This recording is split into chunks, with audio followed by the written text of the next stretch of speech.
sekitar Tamiang. Pemirsa, Kepolisian Resort Aceh Tamiang Aceh bersama Polisi Militer dan Dinas Perhubungan melakukan kegiatan gelar pasukan Operasi Lilin 2017 di halaman Mapolres Aceh Tamiang. Hal ini dilakukan untuk memberikan rasa aman dan nyaman bagi warga yang akan berlibur pada hari Natal dan Tahun Baru. Puluhan pasukan dikerahkan untuk menjaga keamanan di hari Natal dan Tahun Baru. Target pengamanan dilakukan di tempat ibadah, tempat rekreasi, dan jalur lintas Sumatera yang sering terjadi rawan kecelakaan dan kemacetan.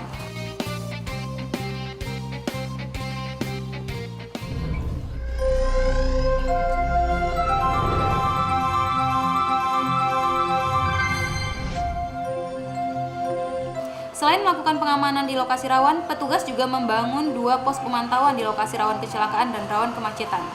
Hingga menjelang Tahun Baru, jalur lintas Medan menuju Banda Aceh terlihat ramai lancar karena banyaknya kendaraan warga yang melakukan liburan Natal dan Tahun Baru keluar Aceh. Sementara dari arah Medan menuju Banda Aceh tampak lengang pada hari libur tahun ini. Kapolres Aceh Tamiang AKBP Zulhir Destrian mengatakan, operasi lilin ini dilakukan untuk memberikan kenyamanan bagi warga yang hendak melakukan liburan Natal dan Tahun Baru. Sasaran utama pada operasi ini adalah tempat ibadah, lokasi wisata, dan lokasi titik rawan laka dan kemacetan.